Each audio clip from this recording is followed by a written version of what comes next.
আসসালামু আলাইকুম সুপ্রিয় শিক্ষার্থীরা, আজকে আমরা এসএসসি 2019 সালের চট্টগ্রাম বোর্ড 8 নং যে প্রশ্ন ছিল সেটা সলভ করার চেষ্টা করবো। তো আমরা একটু প্রশ্ন দেখে নিই সবাই কেমন ছিল। এই যে আমার কাছে প্রশ্ন আছে, এই যে আমার প্রশ্নটা দেখে নিই। এটা হলো উদ্দীপক ছিল এবং এই হলো আমাদের প্রশ্ন।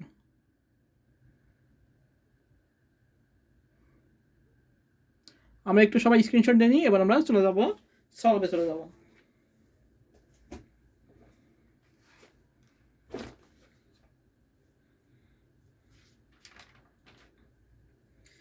আচ্ছা, এবার আমরা সলভে চলে যাব। প্রথম কি আছে? প্রথম আছে সাইবার টেক্সট কি।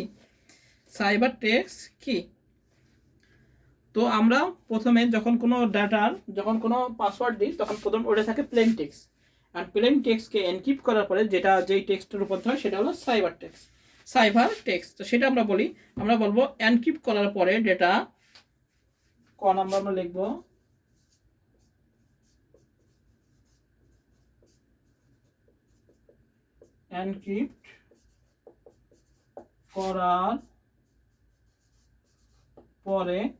এনক্রিপ্ট করার পরে ডেটা যা এলোমেলো অবস্থায় থাকে, ডেটা যা এলোমেলো অবস্থায় থাকে, এনক্রিপ্ট করার পরে ডেটা যা এলোমেলো অবস্থায় থাকে এবং পাঠ করা যায় না,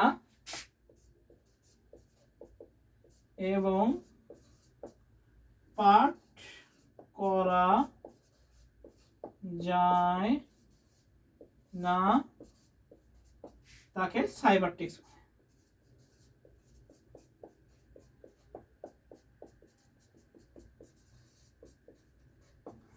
তাহলে কি লিখবো যে সাইবার টেক্সট কি?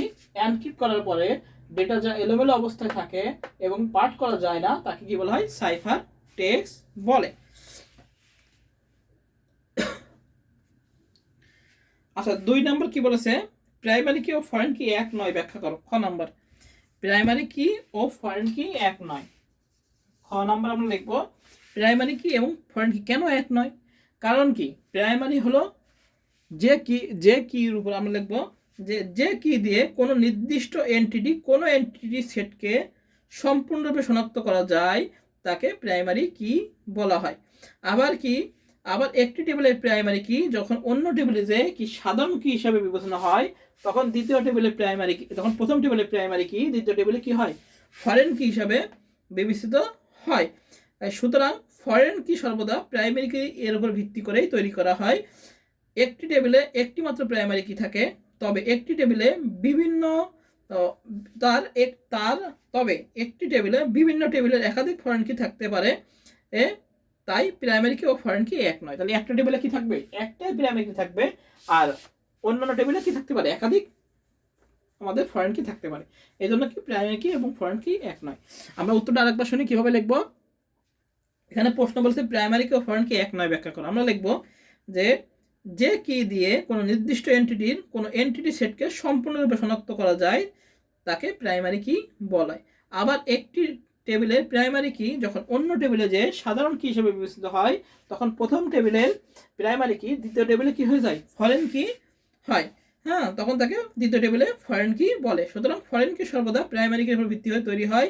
একটি টেবিলে একটি মাত্র প্রাইমারি কি থাকে, তবে একটি টেবিলে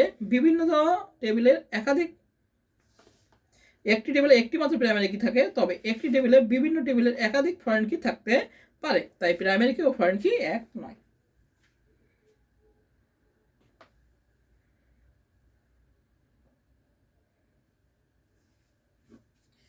এই হলো আমাদের খ নাম্বার। এবার উদ্দীপকে অ্যাডমিশন টেবিলের কি বলেছে? ডাটা টাইপ ব্যাখ্যা করা আছে। ডাটা টাইপ ব্যাখ্যা করো। গ নাম্বার,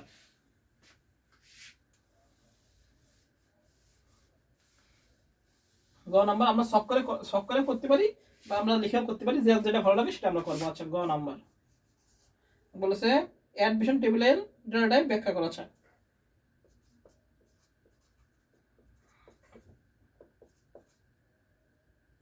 আমরা আগে লিখবো উদ্দীপকের।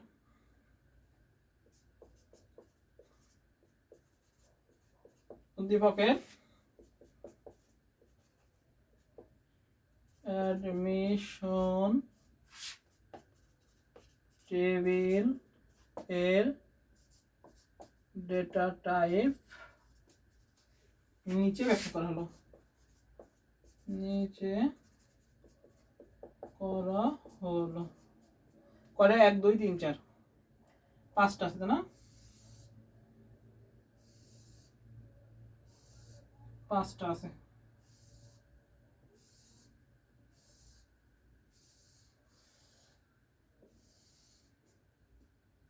এখানে লিখি ফিল্ড, এখানে লিখবো ডেটা টাইপ।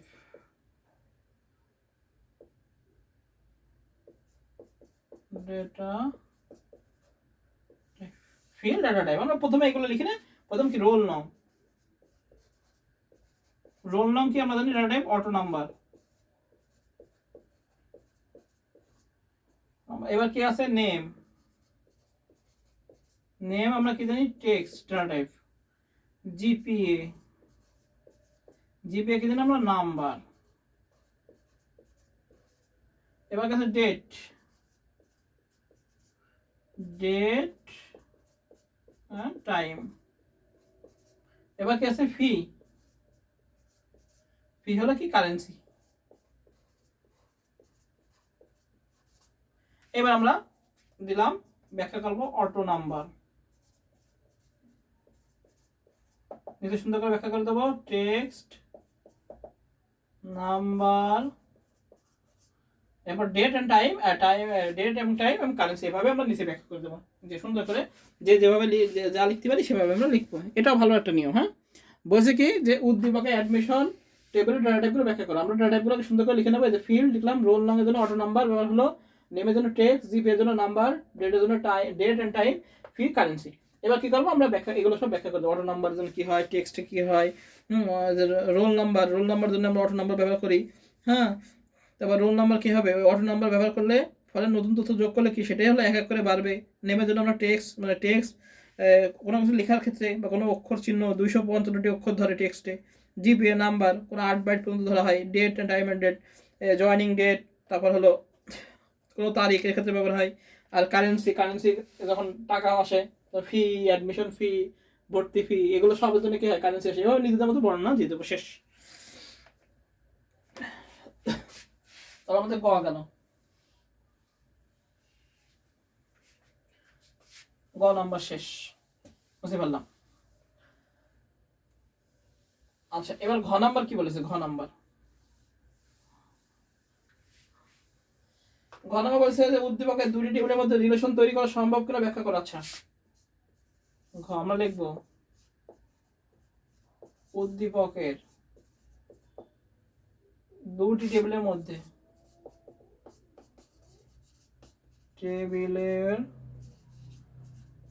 কি রিলেশন সম্ভব, ওয়ান টু মেনি। কারণ এখানে ওয়ান, এই যে অ্যাডমিশনে 1 2 3 আছে, কিন্তু এখানে ওয়ান আছে 3টা, 2টা আছে এবং 3 আছে 1টা। তাহলে আমরা লিখবো উদ্দীপকের যে টেবিলের মধ্যে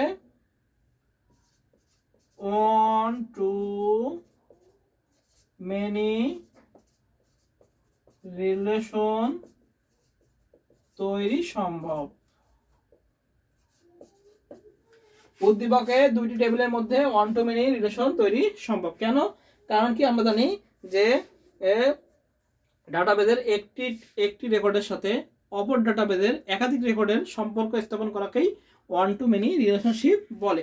আমরা এভাবে লিখব সুন্দরভাবে যে উদ্দীপকে উল্লেখিত অ্যাডমিশন এবং ফোন টেবিলের মধ্যে ওয়ান টু মেনি রিলেশনশিপ তৈরি করা সম্ভব যখন কোনো ডাটাবেজের একটি টেবিলের একটি রেকর্ডের সাথে অন্য এক বা একাধিক ডেটা টেবিলের একাধিক রেকর্ডের সাথে সম্পর্কিত থাকে, তখন তাকে ওয়ান টু মেনি রিলেশনশিপ বলে। এখানে অ্যাডমিশন টেবিলের রোল নং এবং ফিল্ডের ভ্যালুর ফোন টেবিল এর একাধিক রেকর্ডের সাথে সম্পর্ক আছে, তাই ওয়ান টু মেনি রিলেশনশিপ নির্দেশ করে।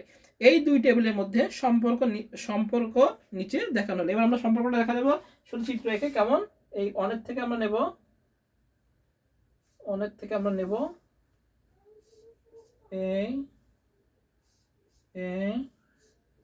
এবার 2 থেকে আমরা নেব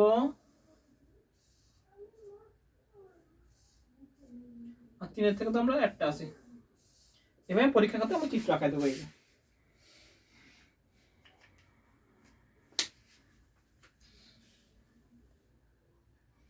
এভাবে চিত্র আঁকা দিলে আমাদের হয়ে যাবে। আমরা একটু বর্ণনা দেবো, বর্ণনা দিয়ে চিত্র আঁকা দেবো।